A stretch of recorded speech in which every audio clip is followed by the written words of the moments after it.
हम जो भी रास्ता बताते हैं, बाबूजी ने कहा कि हम जो भी रास्ता बताते हैं वो प्रत्येक आदमी आकर के ये कहता है कि रास्ता आपका ही ठीक है, आपका ही बढ़िया रास्ता है, जिस पर हम चल रहे हैं वो गलत है।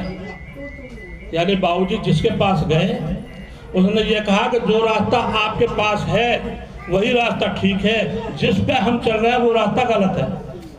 ठीक है जी, परंतु जानने पर भी हम क्यों नहीं चलते? मतलब ये बात जानते भी हैं लेकिन फिर उसके ऊपर क्यों नहीं चलते? इसका क्या कारण है? ये खास और महत्वपूर्ण बात है कि स्वदेशी कहीं भी जाएं या चरण सिंह कहीं पे भी चर्चा करें परमात्मा की, तो लोग ये तो कहेंगे कि रास्ता आपका सही है, हमारा गलत है, मगर उस पर चल क्यों नहीं पाते? इसका क्या कारण है? आप समझकर भी नहीं चल पाते, इसका कारण स्पष्ट है। यानी समझ रहे हैं आप लेकिन फिर भी चल नहीं पा रहे, उसका कारण सुनिए क्या है। उसका आपने ठीक से समझा नहीं, आपने ठीक से पहचाना नहीं क्या गलत है और क्या ठीक है। क्योंकि ठीक से पहचानना और चलने में फिर भेद नहीं होगा। अब समझिए, समझने के लिए हमारे पास क्या है? हम किस चीज से समझते हैं किसी भी बात को, जबकि ये बात हमको आज तक किसी ने समझा ही नहीं। हम किसी भी बात को किस चीज से समझते हैं? समझने के लिए हमारे पास केवल बुद्धि है। हमारे पास बुद्धि क्या है? एक आपके व्यक्तित्व का छोटा सा अंग है। समझ रहे नहीं समझ रहे? क्योंकि आपके पास मेरे अंग हैं, आंख है वो भी एक अंग है, कान है वो भी एक अंग है, और जिह्वा है वो भी एक अंग है, और बुद्धि भी एक अंग है, क्रोध भी एक चीज है अलग से। तो बुद्धि जो है व्यक्तित्व का ही एक अंग है। कैसा है? छोटा सा है, और उसी से आप समझ रहे, छोटे से समझ रहे आप। वह हमारे पूरे व्यक्तित्व को चलाने वाली चीज नहीं है। बुद्धि जो है पूरे व्यक्तित्व को चला नहीं सकती। बुद्धि पे समझना आता है, बुद्धि जो है समझती है केवल, और चलना तो सिखाना और को है। सारा व्यक्तित्व तो बहुत बड़ी चीज है, सारा व्यक्तित्व है वो बहुत बड़ी चीज है, क्योंकि ये साधारण बात नहीं है और साधारण आदमियों की बात नहीं है। ये भी होता है। समझते वक्त तो कौन समझता है? जब हम समझते हैं तो समझता कौन है? बुद्धि समझती है केवल, लेकिन करते वक्त कौन करता है? पूरा व्यक्तित्व कार्य करता है करते समय। तब दिक्कत आती है, तब व्यक्तित्व कहता है यह मामला नहीं चलेगा, करना ऐसे पड़ेगा। व्यक्तित्व कहता है ऐसा करना पड़ेगा। जब तक समझने और सुनने का समय था, जब तक समझने और सुनने का समय था, बुद्धि कैच करती रही, छांटती रही अपने मतलब की बात। बुद्धि का रूप से ये बातें ठीक लग रही हैं, उसमें कोई आपत्ति नहीं, कोई विरोध नहीं, परंतु मात्र बुद्धि द्वारा समझ पूरी समझ नहीं है। मात्र बुद्धि द्वारा समझी गई बात पूरी समझ नहीं है, गहरी समझ नहीं है, पूरे व्यक्तित्व के योग्य भी नहीं है, पूरे व्यक्तित्व के योग्य नहीं है। आपसे मैंने एक बात कही, अब सुनिए, आपसे मैंने एक बात कही, मैंने जो बात कही वह ज्यादा से ज्यादा आपकी बुद्धि तक पहुंचे। जो मैं कोई बात कह रहा हूं वो ज्यादा से ज्यादा आपकी बुद्धि तक जाएगी, क्योंकि कही हुई बात बुद्धि से आगे जाती नहीं और जा भी नहीं सकती, क्योंकि सारे स्थूल का प्रधानमंत्री बुद्धि है। सारे जो स्थूल है सारा का सारा, उसकी जो प्रधानमंत्री है वो बुद्धि है। यह बात आपकी बुद्धि को ठीक समझ आ गई और आप चल पड़े वहां से। इतने से बात पूरी नहीं हो जाती। जो कहा वह सिर्फ बुद्धि ने समझा। अब इसको अत्यंत शांत मुद्रा में एकांत में बैठकर जहां भरपूर शांति हो विचारों की, उस समय पूरा व्यक्तित्व उस पर टूट पड़ेगा। तूने गलत सोचा। आपका पूरा व्यक्तित्व बुद्धि से ये कहेगा कि आपने गलत समझा। पूरा व्यक्तित्व गुनेगा, यानी कि समझेगा पूरा व्यक्तित्व। यदि चुनाव में वह बात सही उतरी तो पूरा व्यक्तित्व धारण करेगा। उस निर्णय के विरुद्ध कभी भी भविष्य में कदम नहीं पड़ सकते। एक तो समझना है बुद्धि को और एक समझना है पूरे व्यक्तित्व को। दो चीजें समझती हैं, एक तो बुद्धि समझती है, एक पूरा व्यक्तित्व समझता है। व्यक्तित्व शून्य में बैठकर समझता है। व्यक्तित्व कहाँ बैठता है, कब समझता है? शून्य में बैठकर। शून्य में बैठकर, एकांत में बैठ करके व्यक्तित्व समझेगा। उससे पहले कभी नहीं। पूरे व्यक्तित्व की पकड़ी हुई बातें पूरे प्राणों तक नस नस में प्रविष्ट हो जाती हैं। जिनका भविष्य में छूट जाने का भय नहीं रहता, फिर नहीं छूटती। बिजली की भांति पूरे शरीर में दौड़ जाती हैं। अब समझो उसका व्यक्तित्व समझ से मर गया। अब जब आप सोते हैं, जागते, उठते, बैठते, होश में, बेहोश में, जो भी करेंगे वह आपके व्यक्तित्व से निकलेगा और सारे फासले खत्म हो जाएंगे। इसलिए बुद्धि अपनी जगह है और व्यक्तित्व अपनी जगह, दोनों का समन्वय आवश्यक है। डॉक्टर कहते हैं सिगरेट ना पियो, कैंसर हो जाएगा। ठीक है जी। टीबी हो जाती है, इसमें निकोटीन है, बहुत ही भयंकर विष है। सिगरेट पीना स्वास्थ्य को अति हानिकारक है, परंतु दृष्टिपात कीजिए पीने वालों पर, कितना संसार पी रहा है। वास्तव में बात यही है, समझती बुद्धि है। व्यसन के अभ्यस्त होते हैं कौन? व्यसन का अभ्यस्त व्यक्तित्व होता है और व्यक्तित्व की बांध शुरू हो जाती है कि बिन पिए हम सुस्त हो जाएंगे, माना जहर है। ये कह रहा है व्यक्तित्व कि मान लिया जहर है, और बुद्धि बार बार कह रही है मरेगा।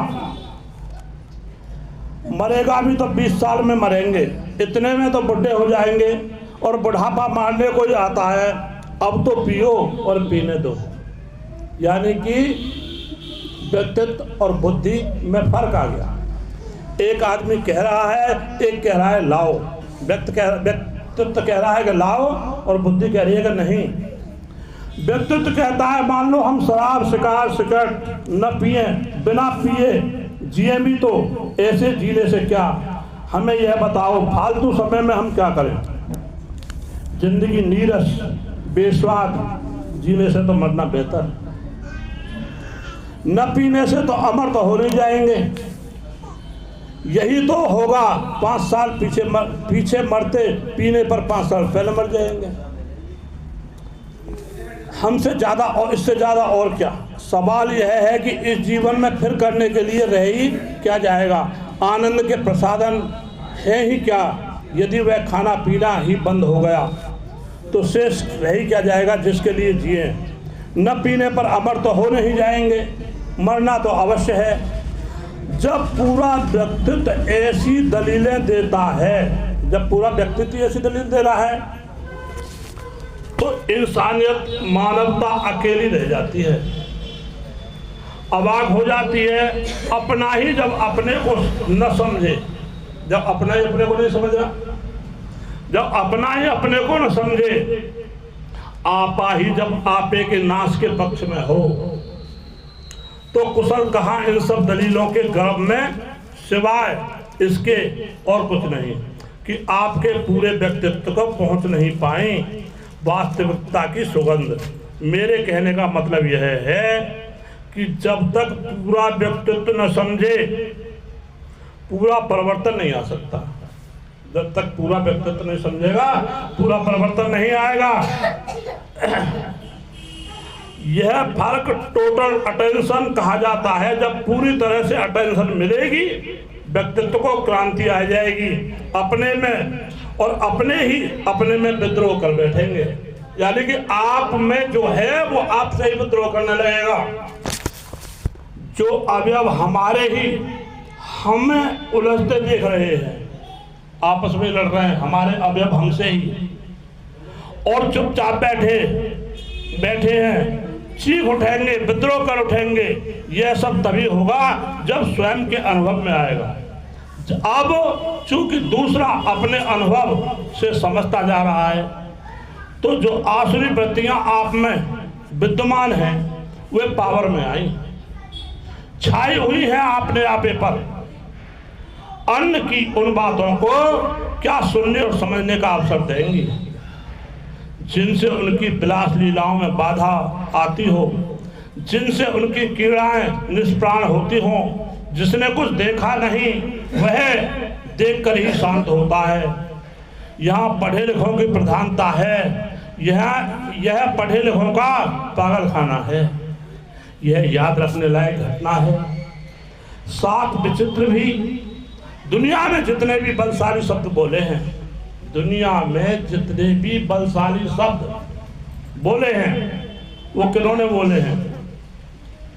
क्यों जी? जो लोगों ने बढ़िया से बढ़िया बोला है वो किन्होंने बोला है यहाँ पर? वे सब बिना पढ़े लिखे लोगों ने बोले हैं।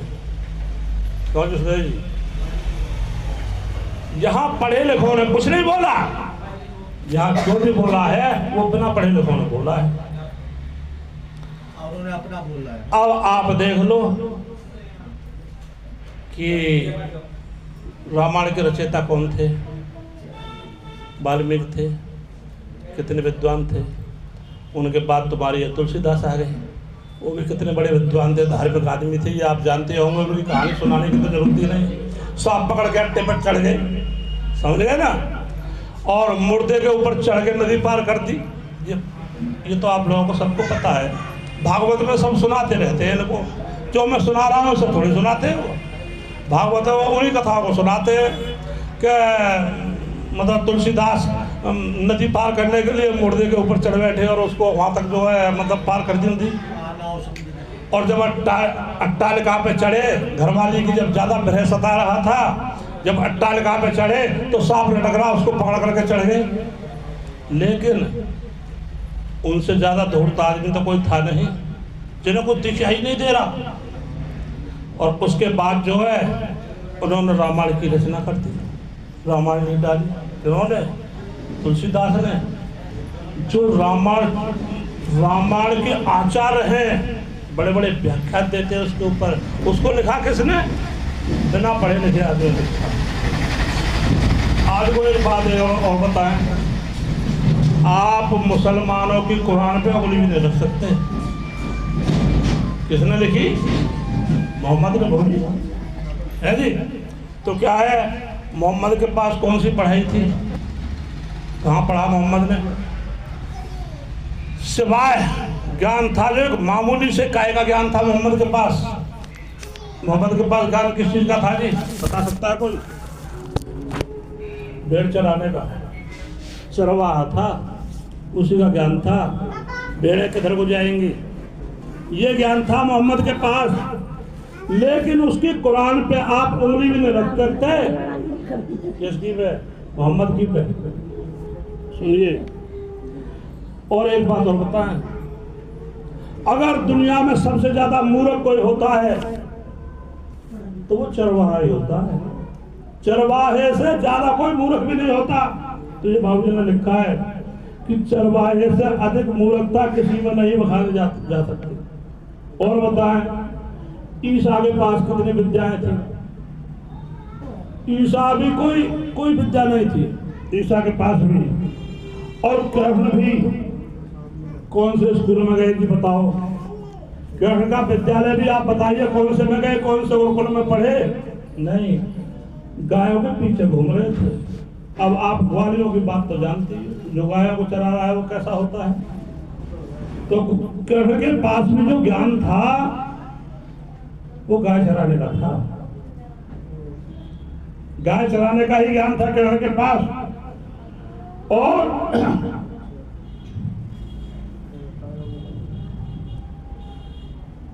परंतु संसार मंथन कर रहा है किसका? गीता का।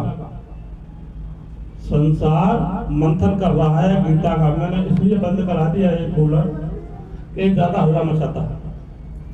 संसार मंथन कर रहा है गीता का, वास्तविक अर्थ आज तक नहीं कर पाए। यानी कि गीता का वास्तविक अर्थ जो क्या है उसका अर्थ आज तक नहीं कर पाए। कारण अनर्थ प्रिय और अनर्थ तक ही सीमित, अनर्थ तक ही सीमित है। उसकी चित्तवृत्तियां जिसमें रगी हैं वही रंग निकलेगा।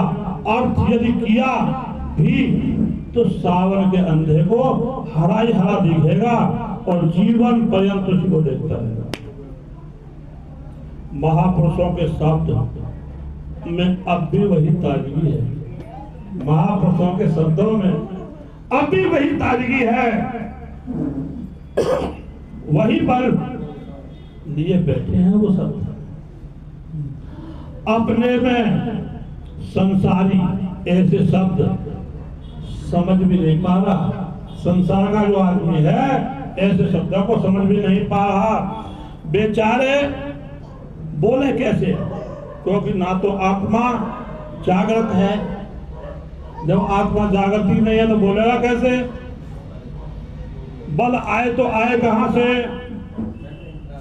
और ना उसके अंदर कोई दृढ़ता है। भैया कैसे बंद हो गया है?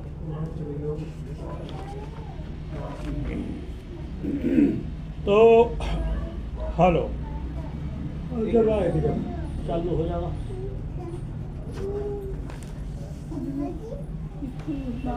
स्टॉप लेना जो दिया। हेलो हाँ इस वाले से कर लो आप। अच्छा हाँ हेलो हेलो। तो अब तुम सब लोग मेरे पास आ जाओ, एक गुरु महाराज का भजन सब लोग बोलेंगे। आए आओ।